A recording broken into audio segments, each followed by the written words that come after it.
dejaron ciego. Ya, Lucas capítulo 6, ¿estamos ahí? ¿Todos? Entonces vamos a pedirle a Flavio, que está por allá escondido, que nos dirija en oración para comenzar este día.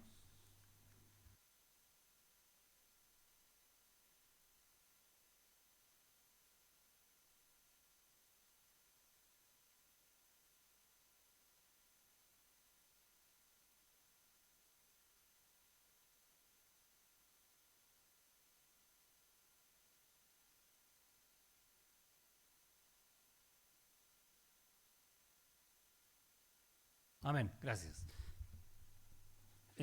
Quedamos la vez pasada en los apóstoles, ¿recuerdan? ¿Cómo les pareció eso? ¿Bien? ¿Mal? ¿Más o menos? ¿Aprendieron bien? ¿Harto? ¿Quedaron con dudas? ¿Ahí nomás? Entonces, ¿van a tener que leer de nuevo? No. Buena clase entonces el domingo pasado los apóstoles, y ahora los apóstoles de aquí en adelante son, adivinen, apóstoles.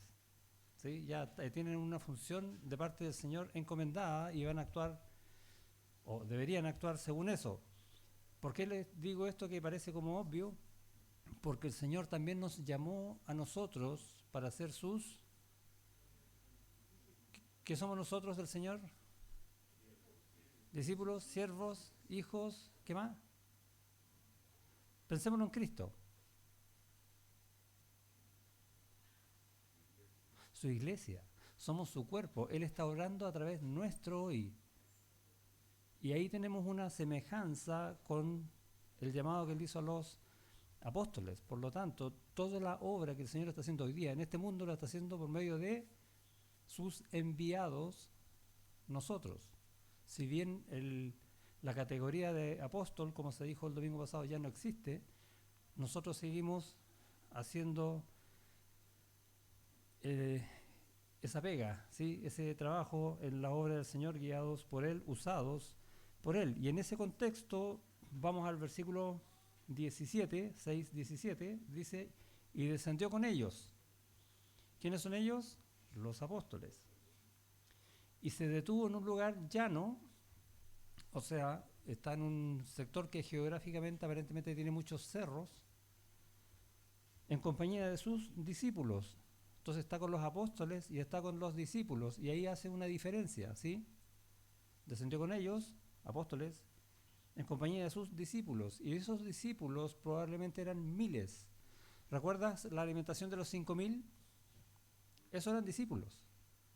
5.000 dice hombres, más mujeres y niños. Entonces podríamos pensar fácilmente en 10.000 o quizás muchos más. Por lo tanto, decimos cuando en compañía de sus discípulos estamos hablando de miles. Y de una gran multitud de gente de toda Judea. ¿Y esos quiénes son? Se da cuenta que hay tres grupos de personas: apóstoles, discípulos y otra gente. ¿Quién es otra gente? Los que no lo seguían pensando aprender de él, sino que lo seguían para ver cómo podían reírse de él, capturarlo, matarlo, los que estaban en contra. Entonces ahí tenemos especialmente el grupo de los fariseos y los escribas, entre muchos más. Ahora, cuando dice y una gran multitud de gente de Judea, ese Judea no está hablando solamente de la provincia de Judea, sino que simbólicamente abarca a toda Israel. Por eso luego dice de Jerusalén, y geográficamente ahora va a salir de Israel y va a decir de la costa de Tiro y de Sidón, que son ciudades fenicias que quedan al norte de Israel, que habían venido para oírle y para ser sanados de sus enfermedades. Les interesaban las bendiciones, pero no el que bendice, esta otra gente. O sea, no solamente los que estaban en contra, sino que también los que querían beneficiarse de la obra del Señor, pero no al Señor, no querían al Señor necesariamente. 18. Y los que habían sido atormentados de espíritus inmundos eran sanados, y toda la gente procuraba tocarle, porque poder salía de él y sanaba a todos. Y estos tres versículos, 17, 18, 19, que uno podría sintetizarlos en el Evangelio, ¿o no? Si Él tenía poder de hacer eso, Él es Dios. Eso es lo primero que está diciendo. Y al mismo tiempo está diciendo, y la gente tiene necesidad de Dios. ¿Ves que está el Evangelio ahí? A veces uno dice, ¿cómo puedo predicarle el Evangelio a alguien? Y hay muchos textos que son evangelísticos, que tienen resumido de alguna manera el Evangelio. Querían oírlo, aprender de él. Y vemos en Mateo, hoy día vamos a estar yendo varias veces a Mateo, en el capítulo 7, que es cuando termina el Sermón del Monte, versículos 28 y 29. Los últimos dos versículos del capítulo 7 dice, y cuando terminó Jesús estas palabras, la gente se admiraba de su doctrina. No podían negar lo que oían, porque toda esta gente de alguna manera conocía lo que decía Dios en el Antiguo Testamento, que era lo que ellos sabían, pero se admiraban de lo que él decía. ¿Por qué? Versículo 29, porque les enseñaba como quien tiene autoridad y no como los escribas. Entonces él no enseñaba cosas que los mismos escribas y fariseos habían añadido a la palabra de Dios, sino que le enseñaba la palabra de Dios como Dios. Por eso tenía autoridad. Y eso no dejaba inmune a nadie, incluso al que no creía. Es tremendo el versículo. Entonces tenemos, como les dije, en estos 3 versículos, resumida, podríamos decir, incluso lo que habla toda la Biblia, ¿o no? Apunta todo al Señor. La Biblia habla de la autorrevelación de Dios, cómo Dios se revela en su carácter, en sus propósitos a todos nosotros. Y es lo que Jesús está haciendo, por eso venían a oírlo. La Biblia es la que juzga el pecado del hombre. Dice que nosotros somos pecadores y que tenemos necesidad de salvación, ¿o no? ¿Y qué hacía la gente acá? Venía para oírle, para ser sanados de sus enfermedades. Está esa idea. Y la Biblia también bendice la fe de aquel que cree y la obediencia. Y eso es lo que vamos a ver en el texto que sigue a continuación, que es el Sermón del Monte. No está tan extenso como aparece allá en Mateo, que Mateo abarca 3 capítulos, 5, 6 y 7. Pero acá tenemos entonces el Sermón del Monte a partir del versículo 20, ¿sí? Lucas 6, 20. Dice, y alzando los ojos hacia el cielo, ¿dice eso, no? ¿No? Hacia sus discípulos, hacia quienes los seguían, hacia quienes tenían necesidad del Señor. Eso es lo que quiere apuntar el texto. Decía, bienaventurados vosotros los pobres, porque vuestro es el reino de Dios. Ya, ¿de quién es el reino de Dios según ese versículo? De los pobres. Entonces toda la gente que es pobre va al cielo, ¿no? No, no es así. Entonces, ¿qué es lo que está diciendo? Y uno, pobre de espíritu, eso es, uno va al texto paralelo en Mateo capítulo 5, donde dice lo mismo, versículo 3, y dice, bienaventurados los pobres en espíritu, porque de ellos es el reino de los cielos. Y ahí se nos aclara que lo que Jesús está hablando es de carácter espiritual, netamente espiritual. Por lo tanto, tenemos que leer este texto pensando en las cosas espirituales. ¿Hay gente pobre? Sí. ¿Está hablando de la gente pobre? No. Les voy a dar un ejemplo. Lucas capítulo 18, versículo 13.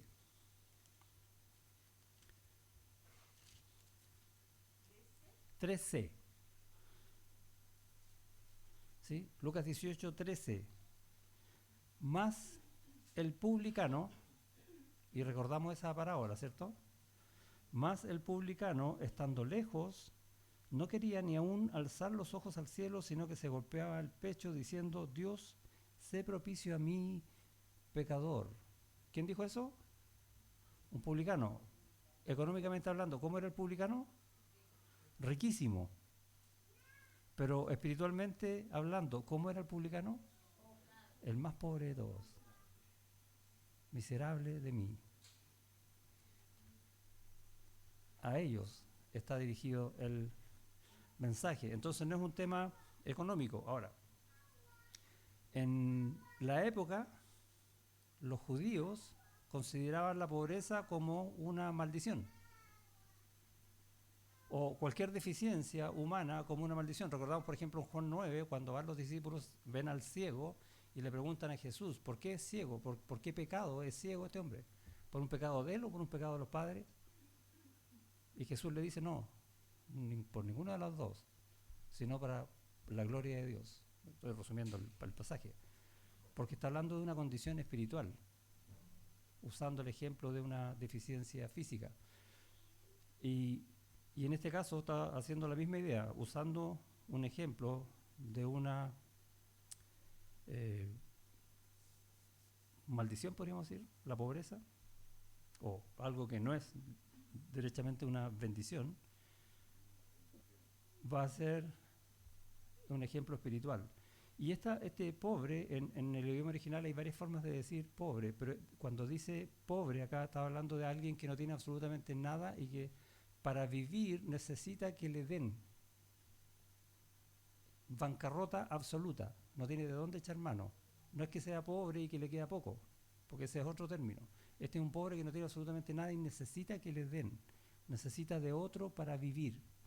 Eso es lo que quiere decir. ¿Ah? Como un mendigo, exacto. Pero un mendigo de verdad, digamos, que no tiene de dónde. Y vemos, por ejemplo, textos como Isaías 57, y este lo hemos visto varias veces, porque resume muy bien la condición humana. Dice Isaías 57, versículo 15, porque así dijo el alto y sublime. Y me encanta cómo se refiere a Dios, ¿sí? El que habita la eternidad y cuyo nombre es el Santo. Yo habito en la altura y la santidad, y con el quebrantado y humilde de espíritu, para hacer vivir el espíritu de los humildes y para vivificar el corazón de los quebrantados. ¿Dónde vive el Señor? ¿Dónde dice el versículo que vive el Señor? ¿Y que dónde más? Y con los quebrantados de espíritu. ¡Wow! Siempre tendemos a pensar, Dios vive en los cielos, pero mira lo que dice, pero también en tu corazón cuando está humillado delante del Señor, también vive ahí.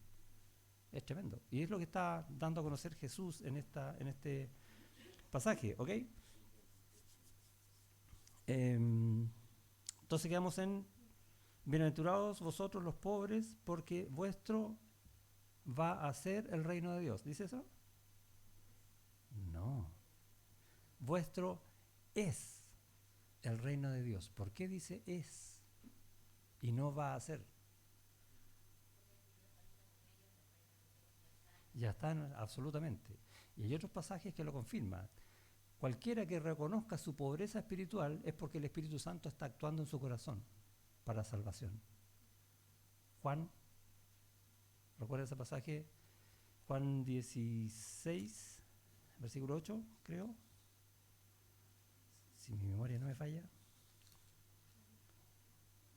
Y cuando Él venga, hablando del Espíritu Santo, convencerá al mundo de pecado, de justicia y de juicio. Entonces el Espíritu Santo está tocando ese corazón. Pero en Romanos 14, versículo 17, dice, porque el reino de Dios no es comida ni bebida, o no es nada de lo que tengamos acá físicamente hablando, sino justicia, paz y gozo en el Espíritu Santo. Y todo aquel que ha entregado su vida a Cristo, que su corazón ha sido cambiado por el Señor para buscar santidad, porque ahora lo declara santo, es justo, justificado, y vive en paz con Dios y con gozo, el reino de los cielos. Otra forma de verlo entonces, como lo dice Pablo ya en Romanos 14. Luego dice, volvamos a Lucas, bienaventurados los que ahora tenéis hambre. ¿Quién tiene hambre? No era para tanto.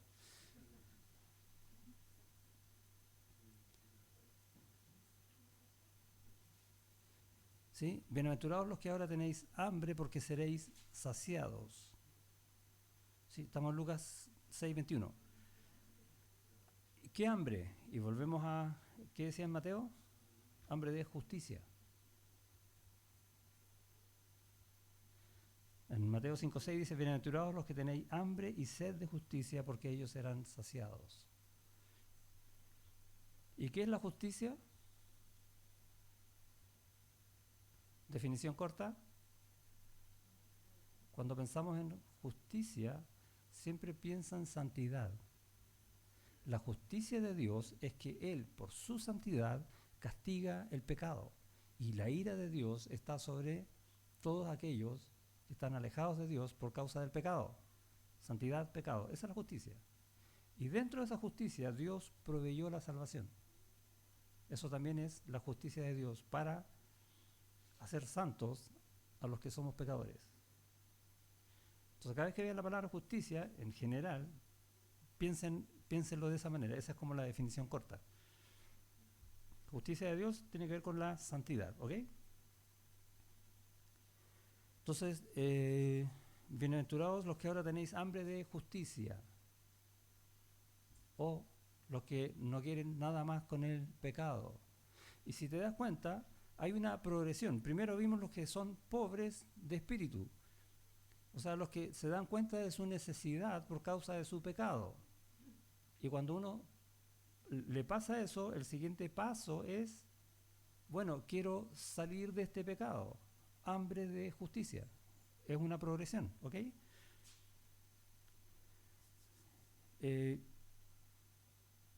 Por lo tanto, quiero del Señor lo más posible para salir de esta instancia. Y muchas veces que nosotros predicamos el Evangelio a personas, vamos a ver esa respuesta. No sabía cómo, pero sé que soy pecador, pero no sé cómo salir de esta condición. Bueno, no lo dicen con esas palabras, pero vemos cómo el Señor incluso no solamente cambia su vida, sino que vemos cómo les cambia la cara.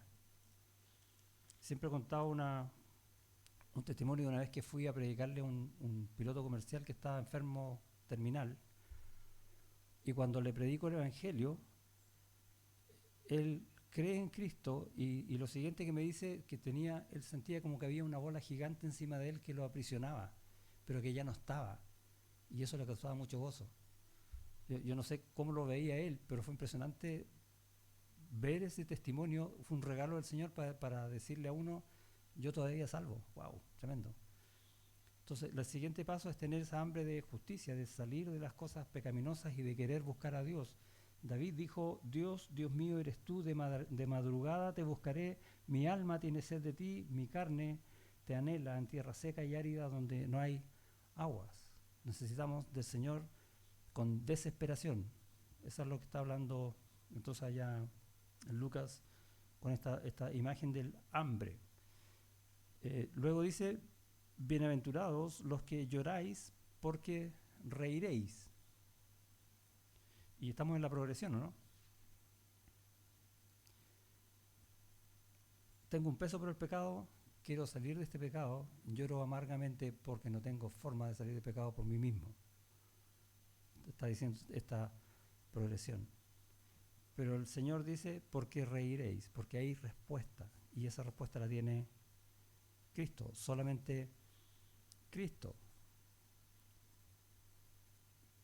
Está hablando de bienaventuranzas para gente que tiene necesidad, por eso parte hablando del pobre. Y muchas veces vemos en la Biblia semejanzas entre los ricos y los pobres que son muy mal interpretadas, y muchas veces las iglesias piensan que los ricos son pecadores y no necesitan de la palabra de Dios, porque van al infierno. Créanme, y he escuchado a personas decir eso, que es terrible. Y que los pobres sí necesitan la palabra del Señor, así que hay que ir a ellos. Pero la Biblia nos está enseñando pobreza o riqueza en este mundo, está hablando de pobreza o riqueza espiritual. En la carta a Santiago, en el capítulo 4,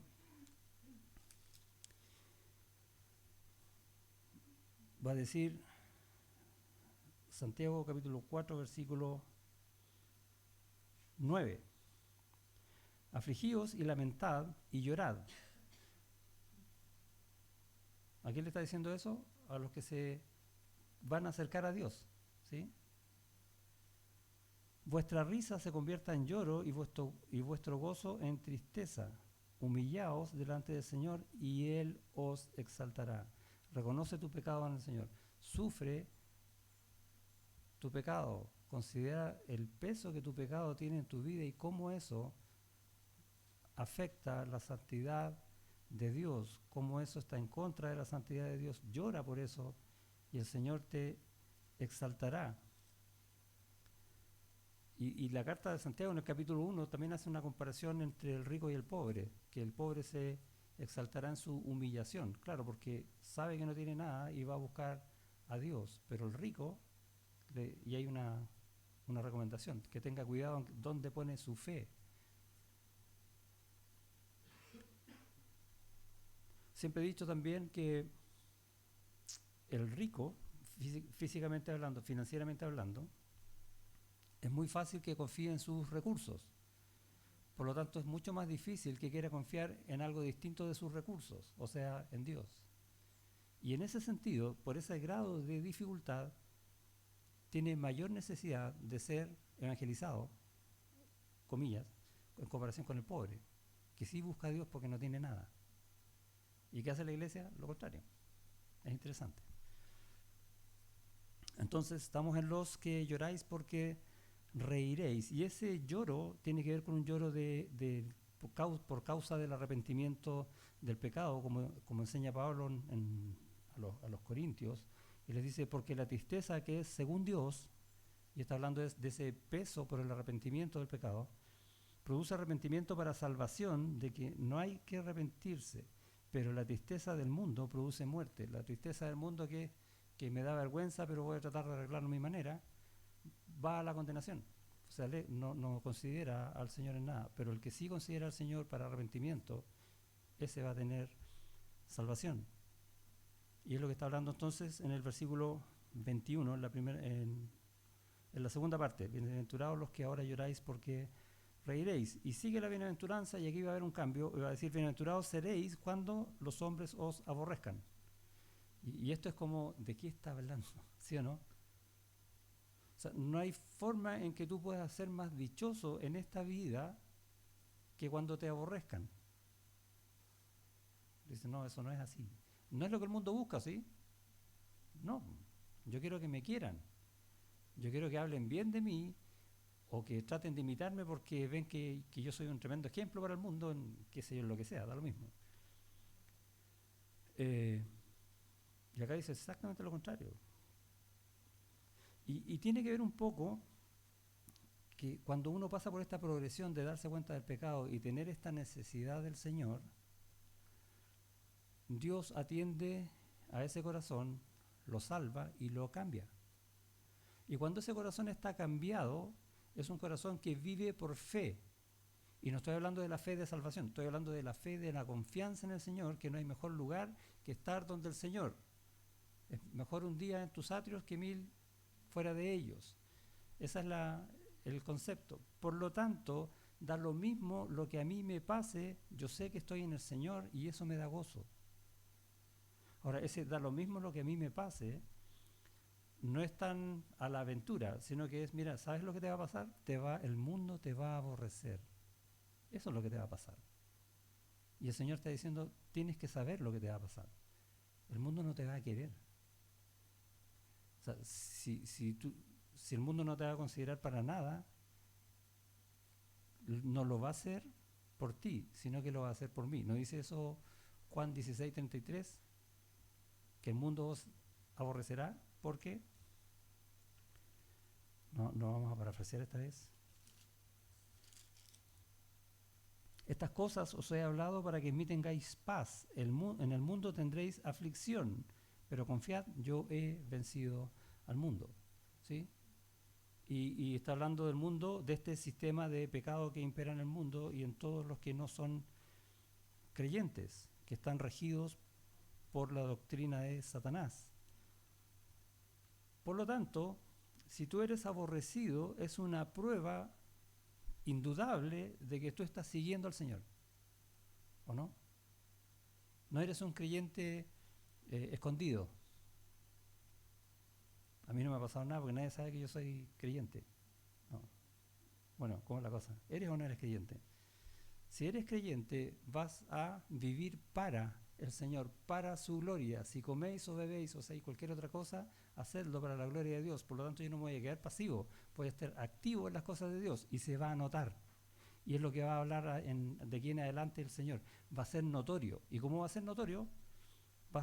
Nadie te va a querer. Es más, si es posible que te echen de algún lugar, lo van a hacer, incluyendo tu familia, ¿o no?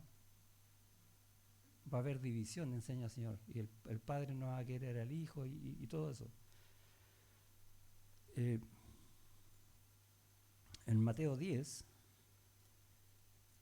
el Señor envía a sus discípulos a predicar el Evangelio. Y en el versículo 16 dice: He aquí yo os envío como ovejas en medio de lobos. ¿Qué hacen los lobos con las ovejas? Se las comen. Para allá los manda. Y no es que haya un sector con lobos, todo el mundo es así. Sed pues prudentes como serpientes y sencillos como palomas y guardaos de los hombres, porque os entregarán a los concilios y en sus sinagogas os azotarán. Wow.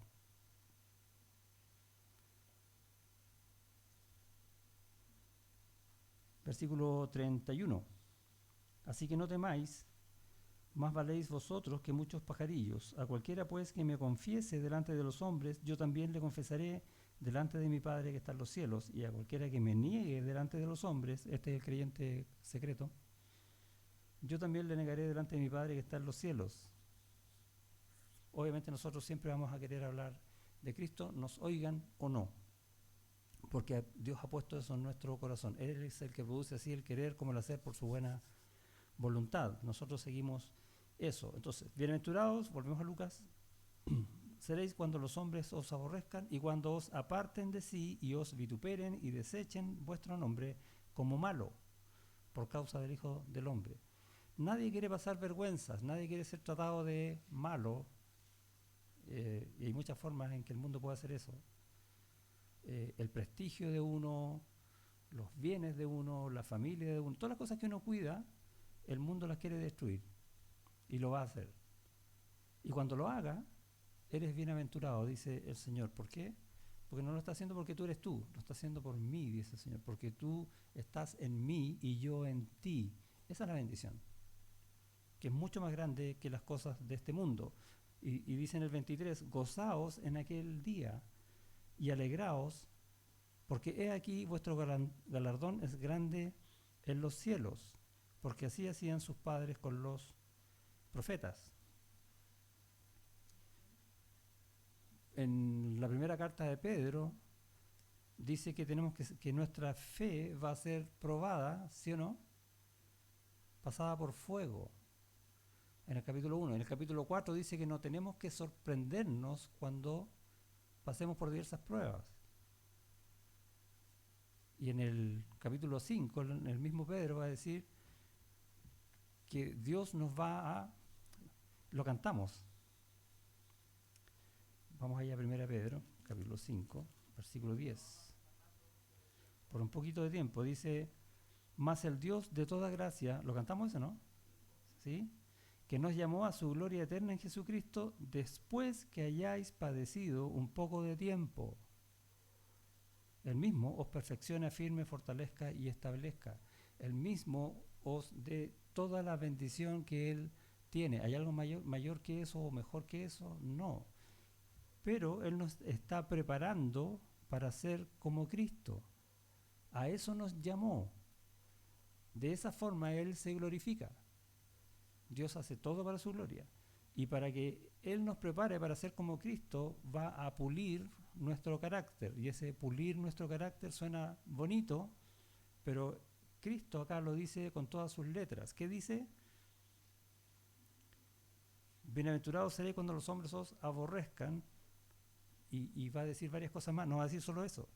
Cuando os aparten de sí y os vituperen y desechen vuestro nombre como malo.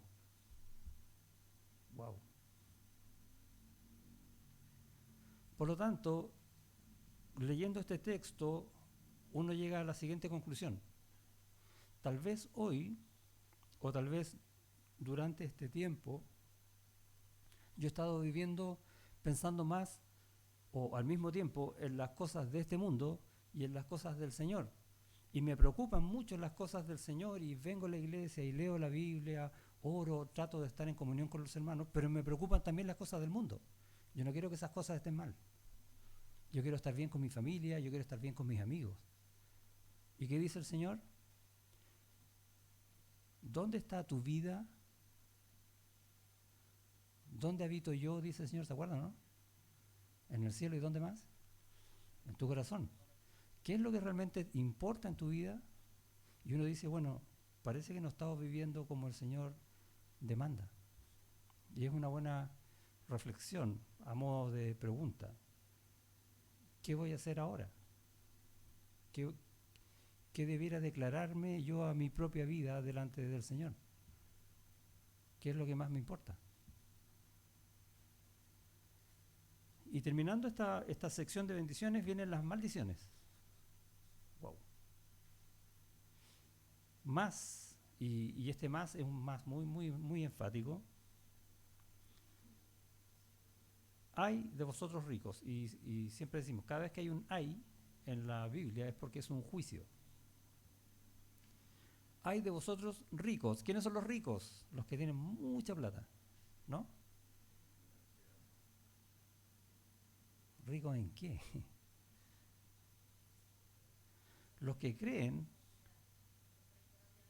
exactamente, los que creen que no tienen necesidad, los que creen que tienen ganado el cielo, porque seguramente hacen buenas obras, se portan bien con la mamá, qué sé yo, etcétera. Cada uno sabe, cada uno de ellos sabe cómo cree que tiene comprado el cielo, por decirlo de alguna manera. Porque ya tenéis vuestro consuelo, ¿sí? Ay de vosotros ricos, porque ya tenéis ahora vuestro consuelo. Entonces, sabemos que los ricos no son los ricos financieramente hablando. ¿Es malo ser rico? Mira, busca Deuteronomio capítulo 8.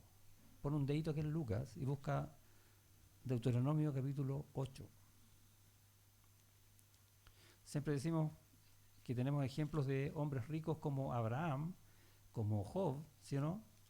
Nicodemo, José de Arimatea, y podemos nombrar muchos más, Salomón, David, y sigue la lista, y todos ellos eran del Señor y fueron fieles al Señor. En Deuteronomio capítulo 8, versículo 18,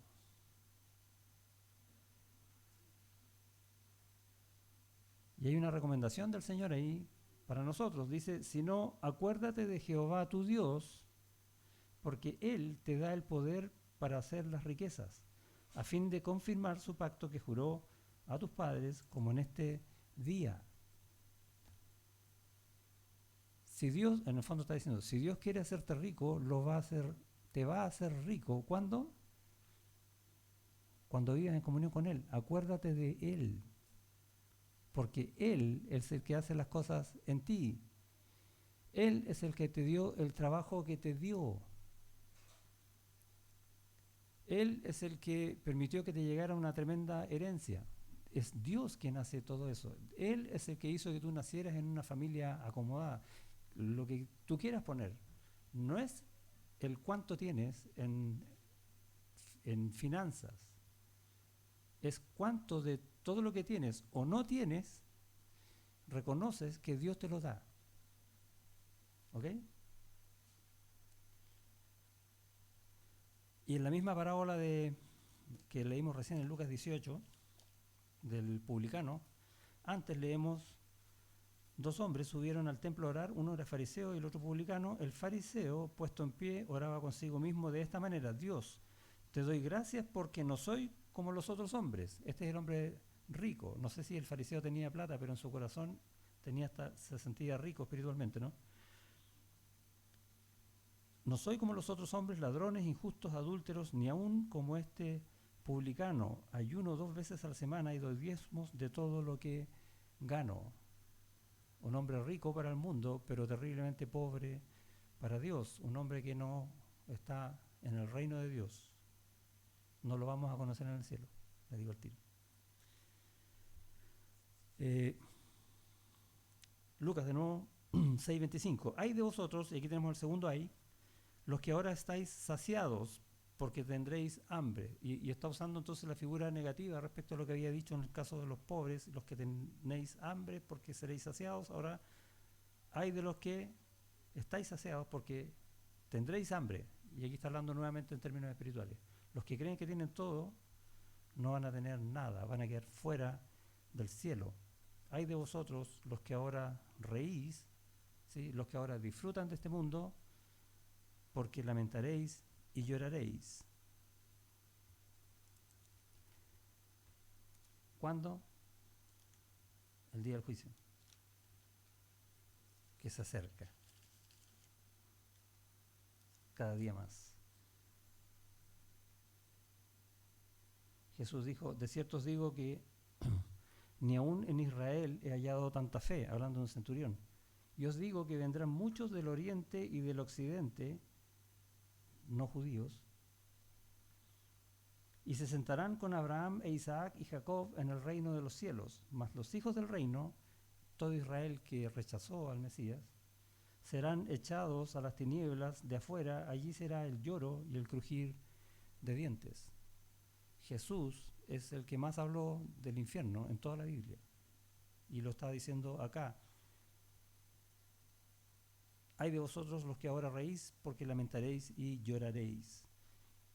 Y tenemos un tercer hay, en el versículo 26, que dice, hay de vosotros cuando todos los hombres hablen bien de vosotros. ¿Se acuerda que antes hablaban mal de nosotros? Ahora hablan bien de ellos. Esta es la gente que se preocupa de su prestigio, de que todo el mundo lo alabe aquí en esta tierra. Porque así hacían sus padres con los falsos profetas. ¿Qué significa esto? ¿Quiénes son los falsos profetas? Los que enseñan en contra de Dios. Y todo aquel que sigue una enseñanza que es en contra de Dios va a ser tan condenado como el profeta. Eso es lo que está diciendo. O sea, no te preocupes de que hablen bien de ti, porque si te estás buscando el bien para ti, no estás buscando al Señor. Estás siguiendo una falsa doctrina, estás siguiendo la enseñanza de este mundo y vas a ser juntamente condenado con aquellos que te lo enseñan. En Jeremías capítulo 5 dice, versículo 30, cosa espantosa y fea es hecha en la tierra. Ya partió así como, ¿sí? Los profetas profetizaron mentira. Y los sacerdotes dirigían por manos de ellos, y mi pueblo así lo quiso. Qué tremendo. Los profetas enseñaban mentiras y el pueblo quería eso. ¿Qué pues haréis cuando llegue el fin? Es tremendo versículo, fuerte.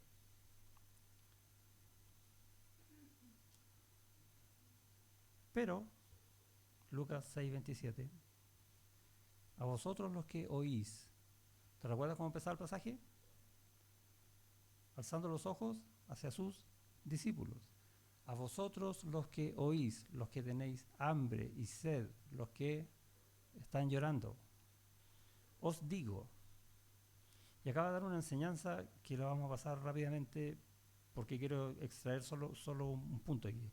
Amad a vuestros enemigos, haced bien a los que os aborrecen. ¿De qué está hablando?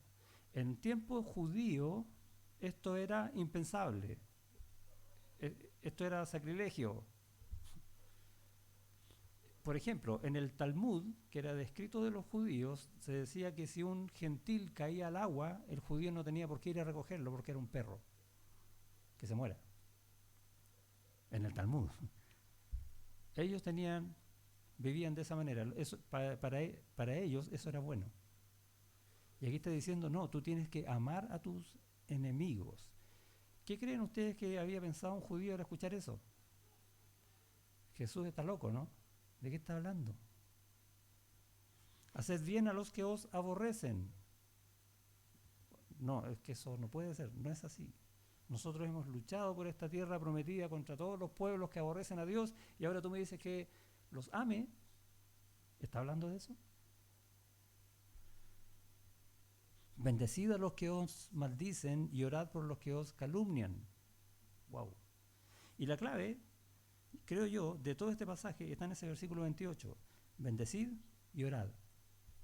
Y nuevamente, como todo el contexto del pasaje está hablando de situaciones espirituales, y ese es el punto que quiero establecer. ¿Por qué? Porque va a decir más adelante, al que te hiera en una mejilla, preséntale también la otra. ¿Sí? Y mucha gente lo toma literal. ¿Sí? Que si te pegan una cachetada, tienes que poner la cara al otro lado para que te peguen de nuevo. No, no está diciendo eso. Al que te quite la capa, ni aun la túnica le niegues. O sea, si alguien te quita algo, tienes que entregárselo. A cualquiera que te pida, dale. Y es muy mal interpretado el pasaje en el sentido de que uno empieza a buscar darle a los demás. Es más, hay iglesias y sectas que se dedican a visitar gente en necesidad para darle cosas y después predicarle. No, no dice eso la Biblia. No, no está hablando de cosas. Está hablando de oración, está hablando de predica el Evangelio a los que la necesitan. Esos son los enemigos. Antes de que tú creyeras en Cristo, ¿qué eras de Dios? Enemigo. ¿Y por qué llegaste a Cristo? Porque alguien te amó, oró por ti y te predicó, ¿sí o no? Bueno, eso es lo que está diciendo el pasaje. Haz tú lo mismo. Ahora, los ejemplos que está dando, estos ejemplos literales, de dar la capa, de poner la mejilla, de entregar cosas, de incluso si te piden prestado y no te devuelven, piérdelo, está hablando en un contexto judío donde para ellos eso tenía un valor supremo y ahora le está diciendo que eso no tiene ningún valor. Lo del corazón, la vida espiritual, eso es lo que tiene valor, lo de esta tierra no tiene ninguno. A eso quiere apuntar Jesús con todos esos ejemplos. Y al que tome lo que es tuyo, no pidas que te lo devuelva.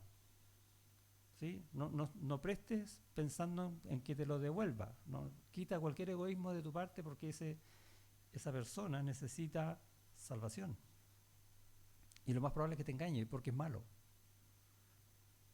¿Y qué vas a hacer cuando pase eso?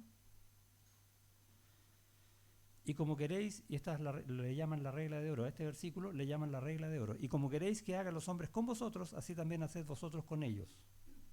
Y es interesante porque el mundo dice, no le hagas al resto lo que tú no quieres que te hagan a ti, ¿sí o no? Y hay muchas filosofías que hablan de eso. Pero Dios dice lo contrario. No dice que no hagas, dice haz. Es al revés. Haz con otros lo que te gustaría que te hicieran a ti. O, resumen, ama a tu prójimo como a ti mismo. Es exactamente lo mismo que lo que está diciendo acá. Esa es la regla de oro. Porque si amáis a los que os aman, sigue el capítulo, ¿qué mérito tenéis? ¿Sí? Porque también los pecadores aman a los que aman. A los que los aman, perdón. Si hacéis bien con los que os hacen bien, ¿qué mérito tenéis? Porque también los pecadores hacen lo mismo. No hay diferencia. Y si prestáis a aquellos de quienes esperáis recibir, ¿qué mérito tenéis?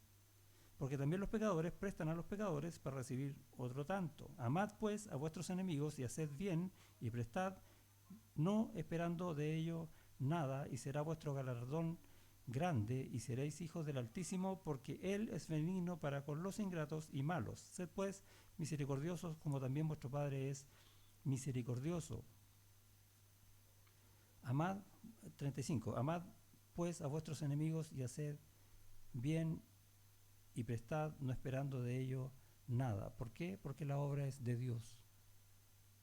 Esa es nuestra fe. ¿Se van a burlar de mí? Probablemente. ¿No dice eso al principio? Hasta que os aborrezcan.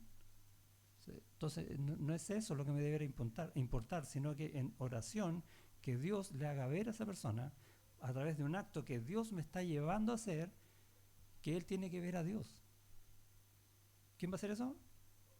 Dios, no yo. Esa es nuestra confianza.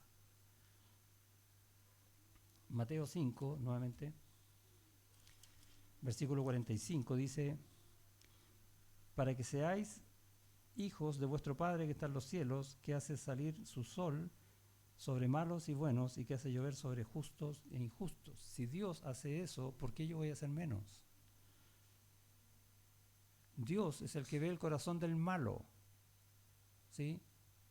Si creéis en el Hijo, tenéis vida eterna, pero si rehusáis creer en el Hijo, la ira de Dios está sobre ti. Dios es el que está haciendo la obra. Y en 2 de Pedro, capítulo 3, versículo 9, va a decir: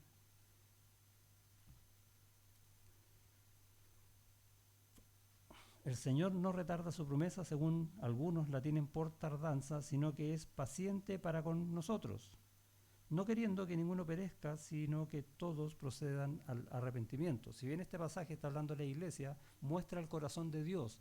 Él tiene paciencia para que el ahora injusto llegue a Él y sea justificado. ¿Sí? Esa obra la hace Dios. ¿Y a quién usa? A nosotros, a la iglesia. ¿Con qué corazón tenemos que estar en nosotros en la iglesia? Con un corazón puesto en el Señor. Da lo mismo lo que pase con nosotros. Y les voy a dar, para concluir, un ejemplo. La iglesia perseguida, ¿le suena, no? Y vemos historias en el siglo I, el siglo II, cómo los romanos mataban cristianos solamente porque creían en Cristo. ¿Y cómo morían ellos? ¿Con qué situación en su corazón? Con gozo. ¿Por qué? Porque entendieron el mensaje. Soy bienaventurado porque el mundo me aborrece. O sea, mayor demostración de que yo estoy en Cristo no hay. Básicamente podría resumirlo así, ¿no?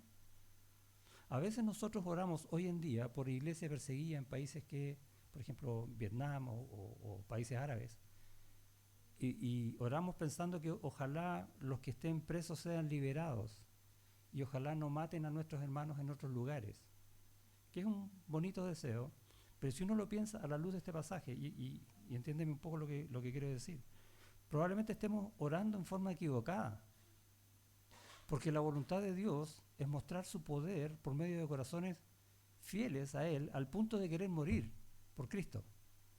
Y nosotros estamos orando que no lo maten. O sea, nos está diciendo a nosotros, y esta es la conclusión que quiero dejar, es: ¿cuán dispuesto estás tú a morir por la causa de Cristo? A morir por lo que tú crees. A que el mundo te odie y hable mal de ti, que es una forma de muerte.